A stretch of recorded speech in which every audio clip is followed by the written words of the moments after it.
oh oh. Attention, attention. Oh.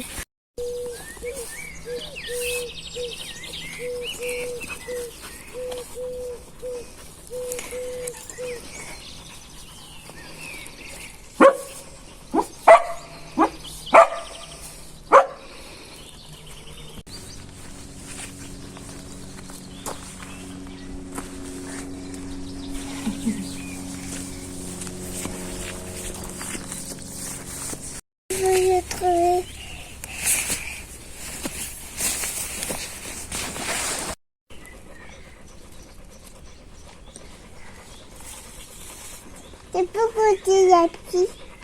Tu veux goûter la pluie? Ça a quel goût la pluie? C'est bon? Salut tout le monde, c'est Béatrice, j'espère que vous allez bien. Je vous retrouve aujourd'hui dans cette nouvelle vidéo pour vous parler de l'importance de passer du temps dehors. Vous expliquer pourquoi c'est bon pour notre santé physique, notre santé mentale, pourquoi il serait bien de passer du temps dehors et dans la nature tous les jours avec ses enfants et par tous les temps. Et également comment mettre ça en place parce que c'est pas facile tous les jours. Parfois on est pris par le temps, parfois c'est la météo qui ne nous aide pas du tout. Donc voilà, comment faire pour passer le plus de temps possible dehors au quotidien afin de veiller sur sa santé physique et mentale et de se créer des beaux souvenirs, de se faire du bien au moral. Lorsque l'on est à l'extérieur, on va faire appel à tous nos sens, on va venir les aiguiser, les stimuler beaucoup plus que lorsque l'on est entre quatre murs. On va sentir beaucoup plus d'odeurs, on va voir tout un tas de choses, des végétaux, des animaux, on va entendre tout plein de bruits, les chants des oiseaux, le bruissement des feuilles, la pluie. On va également sentir plein de sensations différentes, la chaleur, le froid, la pluie, les cailloux sous nos pas, la neige, peu importe. Mais on va vraiment venir faire appel à nos sens et ça va être beaucoup plus stimulant que de passer une journée à l'intérieur d'une maison. En plus de ça, lorsque l'on est à l'extérieur, on va respirer un air frais, un air pur qui est sans cesse renouvelé alors qu'à l'intérieur d'une maison, on respire toujours le même air et même si l'on aère sa maison pour renouveler un petit peu l'air qui y entre, enfin qui circule, ce sera jamais la même chose que de passer du temps en plein air, vraiment dans de grands espaces. En plus de ça, lorsque l'on est dehors, on va avoir de l'espace devant soi, on va pouvoir se mouvoir. Ça va vraiment nous inviter à faire fonctionner notre corps, à marcher, courir, sauter, peut-être faire du vélo si on préfère. Mais en tout cas, on va bouger et ça va faire vraiment du bien, ça va faire un petit peu de cardio, ça exerce la mobilité du corps, ça fait du bien, ça fait circuler l'énergie et c'est beaucoup plus facile de faire ça à l'extérieur que chez soi lorsque le canapé nous appelle. Alors comment faire pour sortir tous les jours? Parce que c'est vrai que c'est pas toujours évident à mettre en place. Parfois on n'a pas le temps, on a des rendez-vous, si on travaille on a encore moins de temps à consacrer aux sorties, si notre enfant va à l'école également. En fait à partir du moment où on a des contraintes horaires qui vont venir réduire notre temps libre, ça va être plus compliqué de trouver du temps encore libre pour pouvoir sortir. Si on a également beaucoup de choses à faire chez soi, ça va être plus compliqué. Et puis si la météo n'est pas terrible, ça donne moins envie également. Donc comment faire, comment mettre toutes les chances de son côté pour pouvoir sortir régulièrement?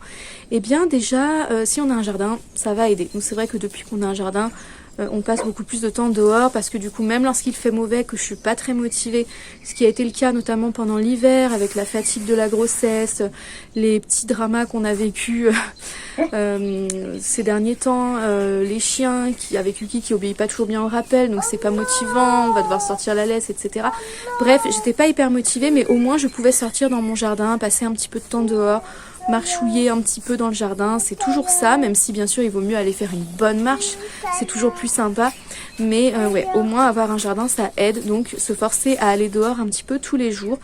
Ça peut être sur des petits temps très courts, on peut se dire par exemple après la sieste on va passer un peu de temps dehors, ou juste après le repas, ou juste avant de rentrer chez soi si par exemple on revient de l'école avec ses enfants, on se dit qu'on passe toujours du temps dehors avant de rentrer dans la maison. Ensuite j'ai investi dans un vélo cargo, alors ça c'était plus pour pouvoir transporter Dana d'un point A à un point B parce que je n'ai pas le permis de conduire et que nous n'avons pas de deuxième voiture de toute façon, mais c'est vrai que ça peut aussi me motiver à aller faire des balades lorsque j'ai pas trop envie d'aller marcher, de prendre la laisse des chiens, etc.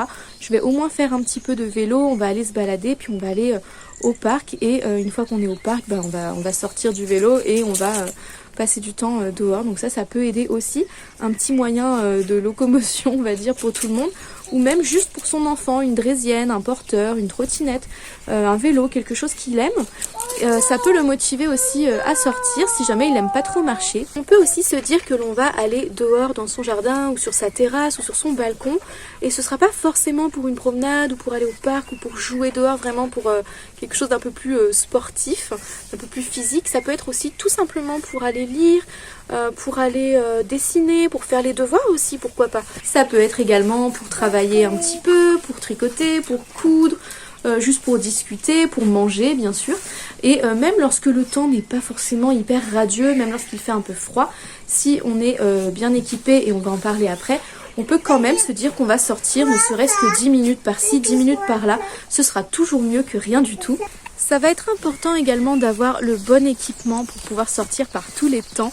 Là, comme vous le voyez, j'ai un imperméable et il est très bien parce que j'ai beau être enceinte, je peux le mettre. Je l'ai acheté peut-être 1 ou 2 euros sur Vinted, donc j'en suis très contente.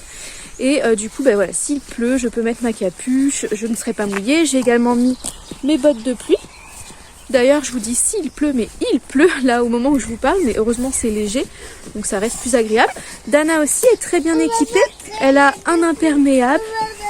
Oui ma chérie, on est en train de rentrer à la maison, parce qu'on va aller faire le goûter sur la terrasse, étant donné qu'il fait pas très froid. Elle a aussi une paire de bottes de pluie et elle a également un pantalon imperméable. Il existe aussi des combinaisons imperméables et ça c'est très pratique pour éviter de salir et surtout de mouiller les vêtements, pour éviter que l'enfant du coup soit inconfortable, ait froid. Ça peut être vraiment chouette par temps pluvieux ou lorsque le sol et les jeux sont encore humides au parc par exemple. Ça peut être vraiment très pratique d'avoir ce genre d'équipement.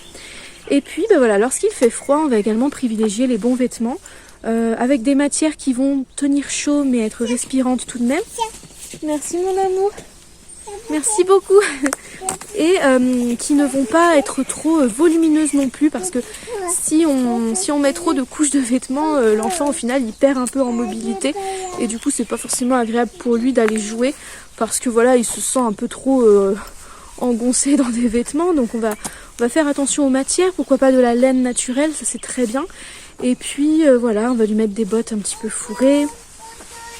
Un pantalon en laine, pourquoi pas, avec un petit gilet en laine et une petite doudoune, et puis voilà quoi. Si au contraire il fait chaud, qu'il y a beaucoup de soleil, on va pas hésiter à prendre un bon chapeau qui va venir couvrir un petit peu la nuque, et puis des lunettes de soleil pour que l'enfant ne soit pas sans arrêt en train de plisser les yeux comme ça.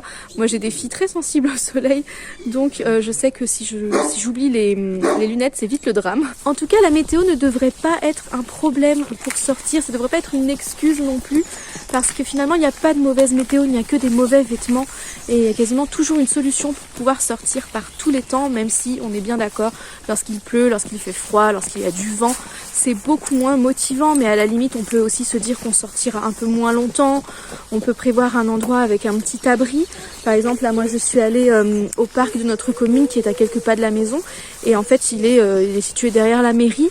Où il n'y a pas grand chose, il n'y a pas de jeu pour enfants, il y a juste un city stade, mais l'idée c'était de sortir de la maison, de se promener et puis de voir autre chose. Et en fait, comme c'est derrière la mairie, s'il pleut, on peut s'abriter sous le préau de la mairie, on peut aussi revenir parce que c'est vraiment tout près. Donc voilà, par temps peu clément, on peut aussi se dire qu'on va faire une sortie pas très loin. Voilà, on va réfléchir un petit peu en amont. C'est bien de se prévoir d'ailleurs des endroits qu'on aime bien, qui sont pratiques pour telle ou telle météo. Et comme ça, une fois qu'on les connaît, voilà, on peut avoir un peu nos automatismes aussi. Et du coup, les jours où on n'est pas motivé, ça aide à se mettre un petit coup de pied aux fesses, à se dire bon allez, on sait que à tel endroit ça se passera bien, donc on se motive, on y va. Voilà, j'espère que cette vidéo vous aura plu. Pour l'instant, j'ai pas trouvé forcément d'autres astuces, mais si j'en ai d'autres qui me viennent, je vous les écrirai en barre d'infos ou en commentaire. N'hésitez pas à me donner vos astuces pour voilà, se motiver à sortir lorsque la météo est pas terrible, et pour passer le plus de temps possible dehors, même pour les gens qui ont un jardin ou pas, pour les gens qui ont une terrasse, un balcon ou pas, etc.